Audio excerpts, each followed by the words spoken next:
Hello and welcome to anyone and everyone who's decided to watch this video. We are looking at more Transformers Blokees Galaxy version Wave 5, or should I say Wave 1, because the name of this wave is 1, because obviously, given what you're looking at here, it is a tie-in wave to Transformers 1, the great movie from last year that nobody watched. And yeah, box, it's got a lot of effects on it. It's got Wheeljack in the center because, as we all know, Wheeljack was the main character, the hero, the most iconic character in all of Transformers, who had so much screen time in this movie. And yeah, that's the box. We're not here to talk about boxes, though. We are here to talk about toys. But we do have one more box to look at. The small inner box that these figures came in. It's got Optimus Prime doing a big action pose with some fire effects flying over him. It's got D16 over here. It's got Optimus again. It's got all the figures for the wave. Get that out of here. And here are the figures themselves, and we will start with my least favorite of this wave, and that is D16. And there are a few reasons why I don't like this figure, and one of which is he should be a cogless version, because as you can see, we got a cogless Bumblebee and a cogless Orion, but no cogless D or Alita one to go with them, and that really upsets me. I want my cogless bots. Honestly, a huge part of me wishes this whole wave was just 9 figures of the cogless bots, but like, of the cogged figures, D really annoys me for a couple of reasons.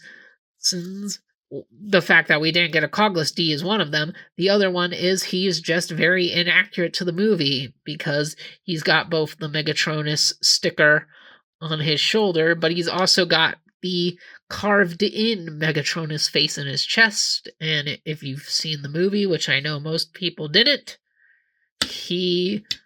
it can't have both of these at the same time. It is just not right. And I know technically you could just...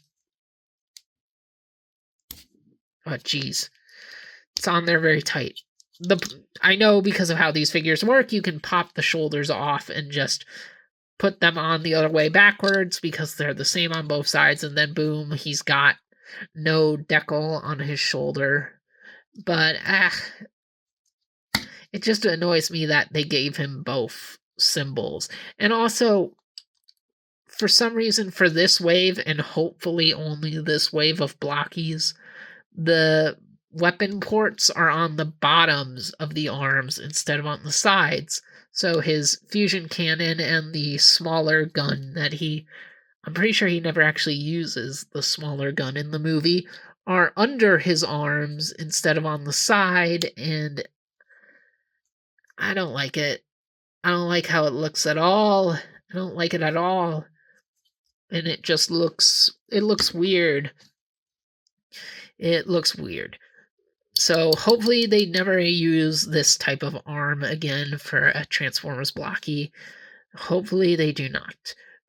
Because they've made other changes to the builds here, like how the shoulder, elbow, and knee joints are one piece this time. You don't have to build them. And the ball joint for the neck is just part of the torso. And the shell of the torso holds on a lot tighter because there's like a lot more smaller pegs inside, and all that stuff is great. It's just these weapon ports are not. So D here is really upsetting.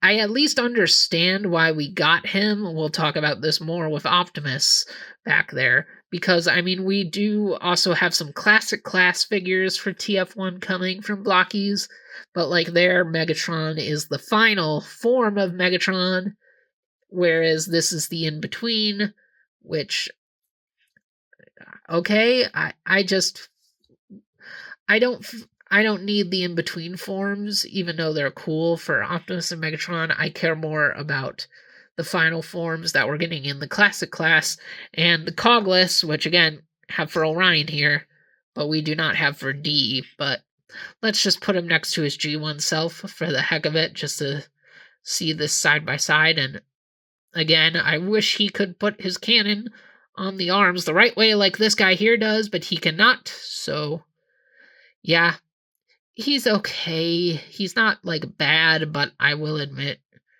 he's probably my least favorite figure in all 5 waves of Blokees as the picture gets really blurry as I keep bringing him close to the camera.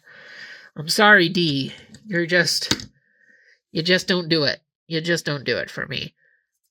And now that we've gotten him out of the way, we will talk about the requisite recolors, because every Blokees wave has got to have them. But these two do have a unique part between them, being their head sculpt, and that is Hound and Ironhide here. Yes, they are recolors of each other. I've yet to closely analyze them enough in the movie to see how true that is when they're cogless. I could also just look up the pictures of their trading cards to see. I think it's accurate for them to just be the same body, though. I think it is. And let's actually put Ironhide away and look at Hound first. Because Hound, I really like this Hound. He's very nice. He really sings to me. Something about this shade of green. I really like it. He's got some unique detailing on his arm to make him stand out a little bit more. He's got the yellow belt here on his diaper. There's an extra piece here inside the torso for them. Like, it's not just 2 pieces of shell that go around the basic torso. There's an extra piece of black here to give them like that little ribbed belly and also their cogless hole. So that's pretty cool. That's pretty cool that they got that. All the cogless bots come with this unique, like, very retro sci-fi looking pistol. This was definitely not a weapon used in the movie, but I like it. I think it is cool. It's really big, like really big in context of the figures, but I like them. I think they are fun little sci-fi blasters. Overall, I think this is a pretty good toy. The standout of this wave to me are the cogless boys, just because I like having figures of them. And Hound does not disappoint. This is also probably the only TF1 Hound toy there will ever be, so it's pretty cool to see. But the one complaint I gotta bring up is that for some reason on these two, Hound and Ironhide, I mean, their heads were really hard to put together, because I guess just now every Blokees is going to come with a fully buildable head. As you can see, it was really, really hard to get the pieces of Hound's head to fit together for some reason, and there's a little bit of a seam still, still kind of visible there. Like, it's not, there's like a micrometer of a gap still in there, and that is annoying. But even still, I really like this Hound. I don't know why. I'm just really into it. I think it's really nice. And the only Hound in Blokees so far. No G1 Hound, no movie Hound. Well, live action Hound, because TF1 is a movie, so this is a movie Hound. But yeah, he's here. He's cool. I like him enough. I like getting my cogless boys. And it was cool to see a very minute character from the movie get merch like this. And if we will go back to looking at his repaint brother Ironhide, he is a very orangey red, a very dirty red, and he's got some gray shoulders. Honestly, the distribution of the red and the gray here makes me think more of the War for Cybertron design of Ironhide than the G1 Ironhide, and that's pretty cool. That's pretty cool. He's, of course, got, again, the same retro sci-fi gun that I really like. He is the same figure as Hound, just in Ironhide colors. He's got extra paint on the shoulders as opposed to Hound having it here on the forearm. He's got some bronze-ish details on his belt. He's got a very youthful looking face, which is very different for Ironhide. Is it the same face as Hound? I actually haven't checked yet, because I know that's sometimes a thing. No, it is not.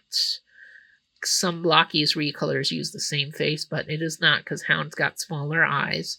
So, yeah, unique face, very big helmet, and his, I swear his is sticking apart even farther than Hound's is. Like, there's definitely just, this front bit is definitely just not going in all the way.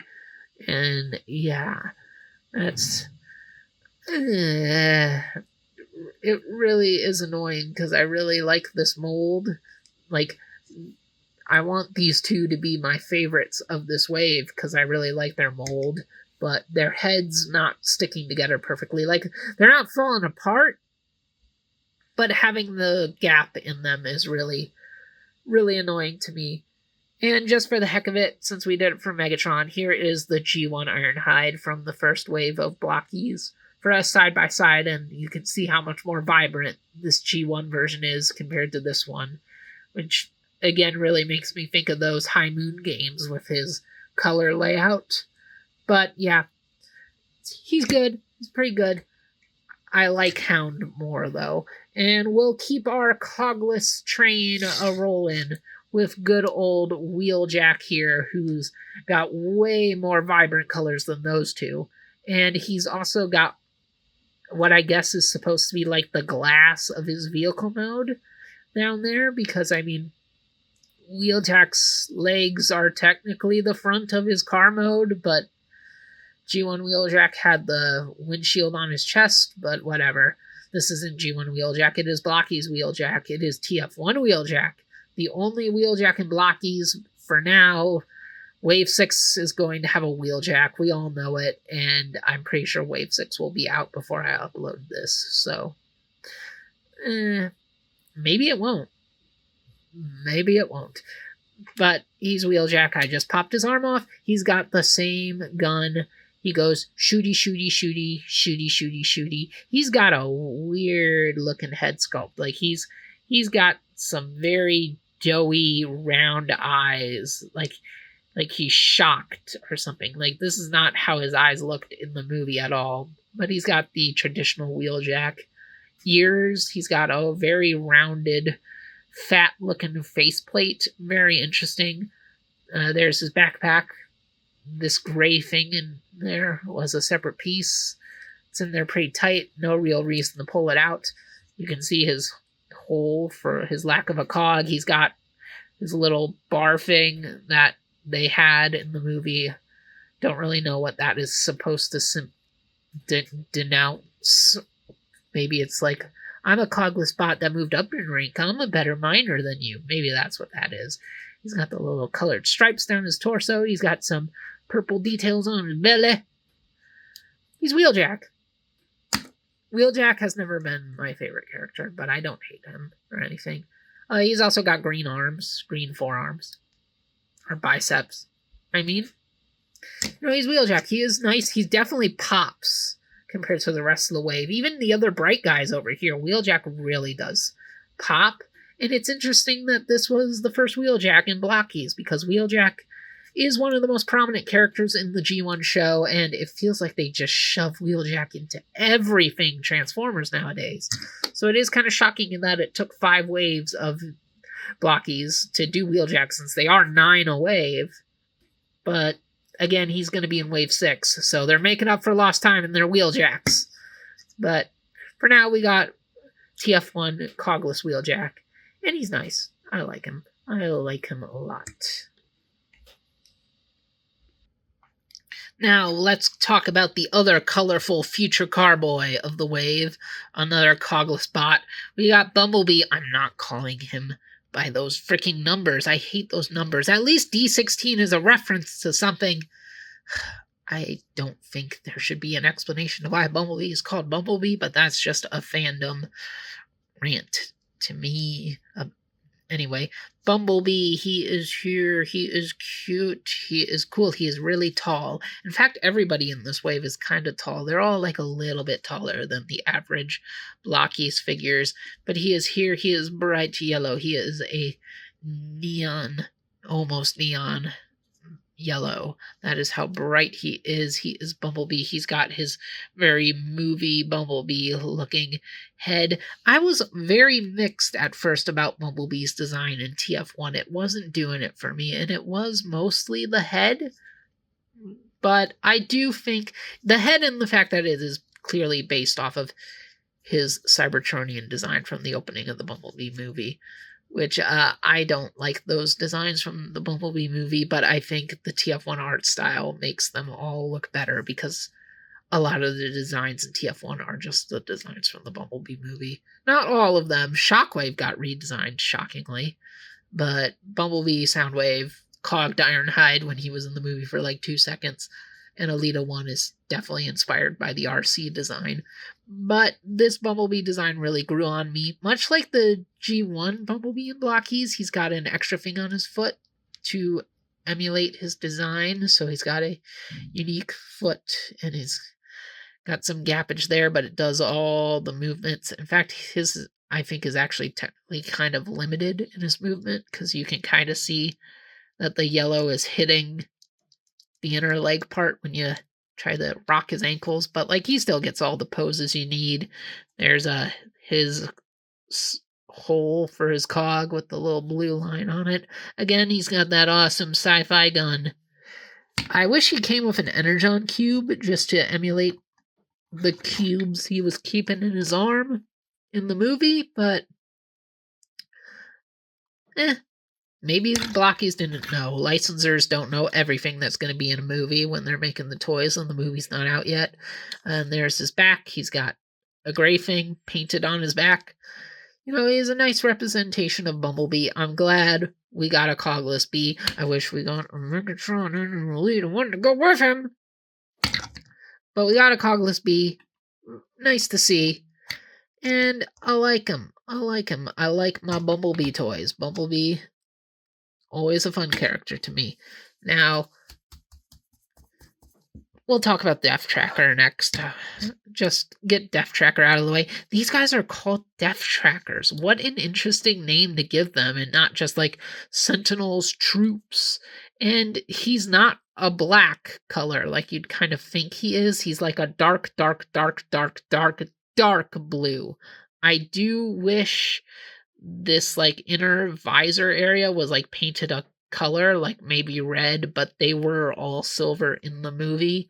They've got little mini arms, guns under their arms, which I never realized, despite my multiple rewatches of the movie, that they had these, because they were always using these big rifles, and I like these rifles, by the way, that were in the movie. Very rounded, very sci-fi, but very fun, and they weren't like over complicated. And they've got like a red striping on their arm, like Arachnid did in the film. I guess that's like to denote their position in the ranks or something. And also, this guy is huge. Like, he's got a lot of armor on him that makes him real big, but he's also just generally big.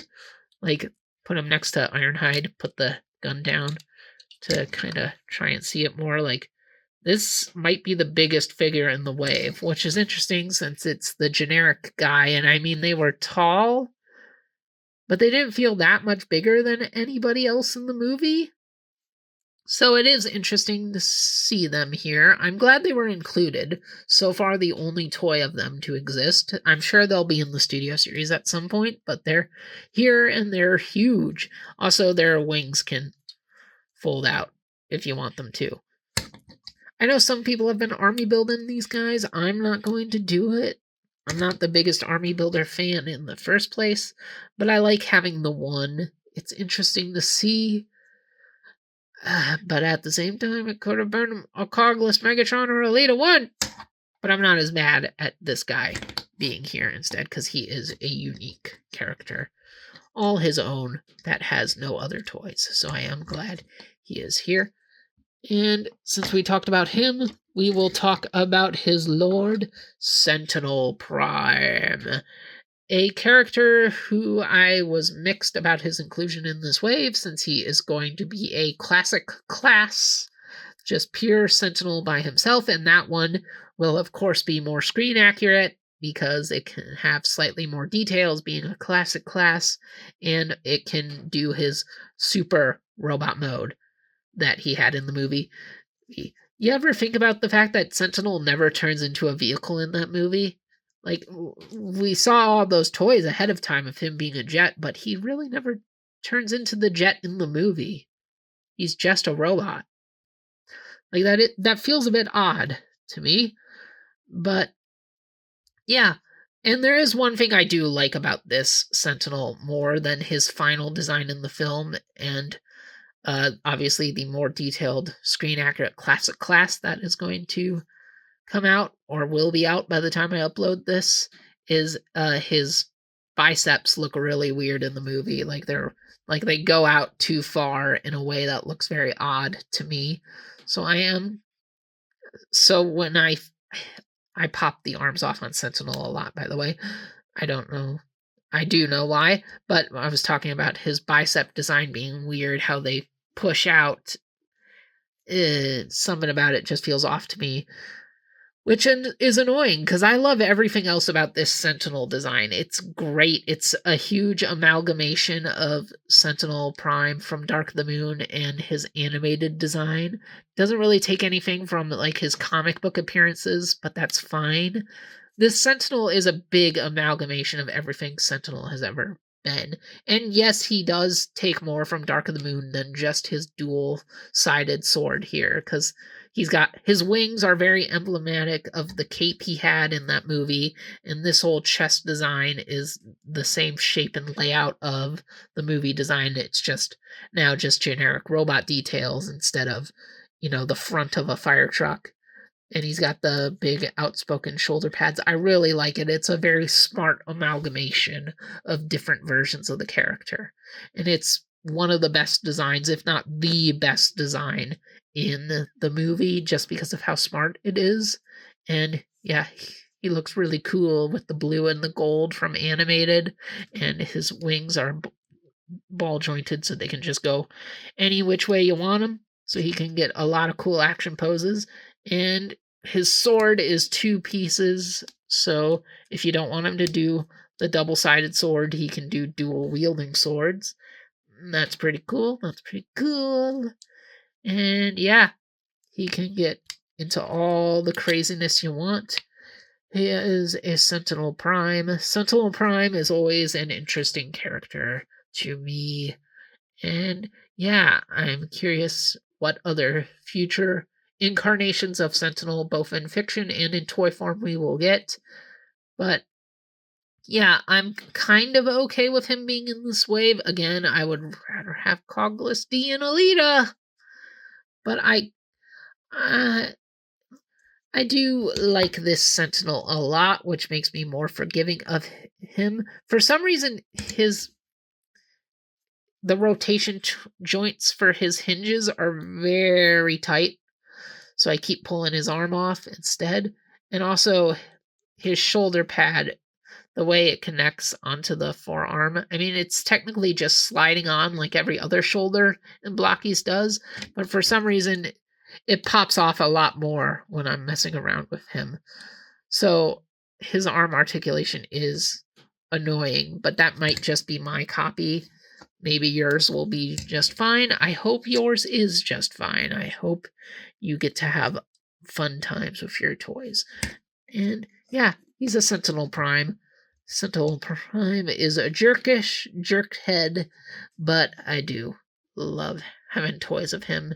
He's just a very fascinating character to me, and I think they did a good job with him in the Galaxy version, even if it's kind of redundant, since he's going to be a classic class anyway. But Sentinel Prime is the old. We are in with the new. The new, that is Optimus and Orion Pax. We got the first and the final form, no in between here. But let's start with the Cogless form, another Cogless guy. A great little Orion Pax toy. We've been getting a lot of Orion Pax toys, not just for the movie, but in general, because, we got that cartoon one and the comic book ones, the multiple comic book ones, which were obviously just tie-ins to this movie coming to get people used to having pre-Cybertron stuff, pre-Cybertron, pre-Earth stuff. But it's still cool. Orion Pax is a nice part of the lore. It's cool to get Orion Pax toys now and then. And I like this Cogless Orion. He's got like this extra faded gold detailing in his chest and stuff. And that's pretty cool. He's got that same generic gun. I really like the smokestack pieces that they put on him. Those just like slide on to his shoulder pads. That's really nice. Orion just looks so cool in this movie. It's such a great design here. He's got this big old white piece on his back, and there's his legs with the venting of the G1 Optimus design. He's just another cogless bot. They've all got the same weapons, nothing special, but I like him a lot. I think he's really well done. Maybe my favorite in the set. He's just a really cool inclusion. And Optimus, I was really annoyed before getting this wave that Optimus was going to be in it, because again, he's a classic class, and I wanted Cogless D and Alita. But I really like this Optimus. I really like him. And I don't like saying that. I mean, I kind of like saying that because, I mean, I spent money on this toy, so I hope I like it. But I feel like he shouldn't exist, since he's going to be a classic class, and that's going to be bigger. So that means it'll be scale accurate to the Cogless boys. And, that's why I wanted this wave to all be Cogless guys. But he's here as a Galaxy version, and he's good. He's really good.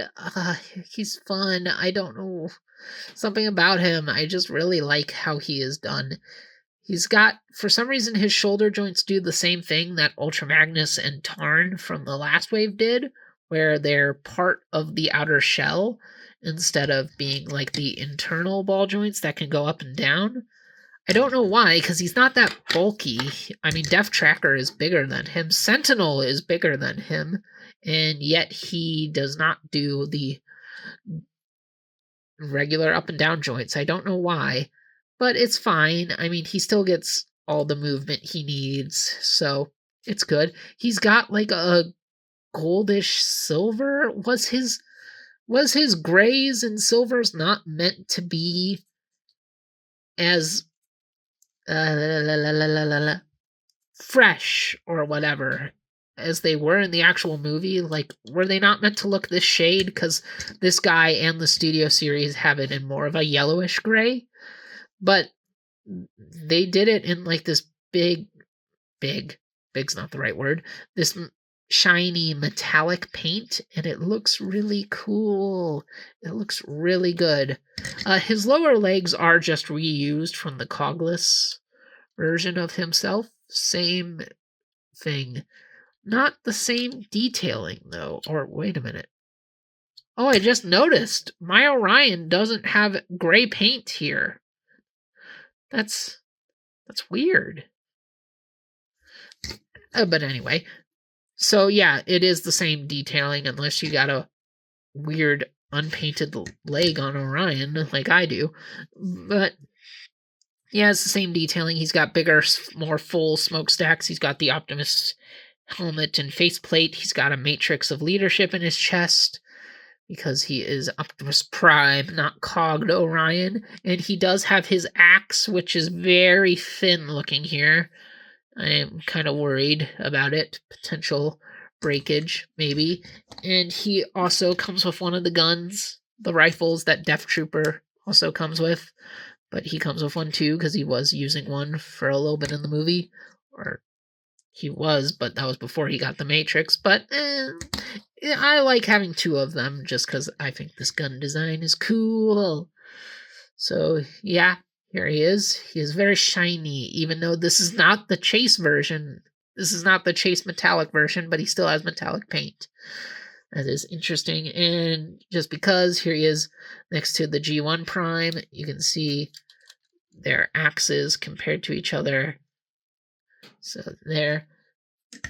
So I was not happy at first about Optimus being included in this wave because I wanted all the Cogless guys. I keep saying it, but I want all the Cogless ones. Part of me really hopes that, like, for the next wave, like, 7 of the figures can go back to being G1, but, like, can 8 and 9 be the Cogless Megatron and Alita, so we can complete the cast in Cogless form, and then have our free extra Cogless dudes. I doubt it, but I can hope. But still, the wave overall is really good. D is the only, like, stinker to me. Sadly, probably the weakest Blokees. ever to me, at least in terms of the Galaxy class, because I didn't like that Rise of the Beast Bumblebee. And even with the head problems, I still like Hound and Ironhide a lot. Really good wave overall. It's Transformers 1, which is just such a great movie. One of the best things Transformers has done in a long time, and it's really sad that it did not get the support it needed in the theaters. But I can still love the movie for what it is, and I love having this new merch for it for what has got to be one of the greatest new, still relatively new, Transformers toy lines of Blokees. And I just like having what I have here. So, I've rambled on enough here. Thank you all for watching. See you guys around.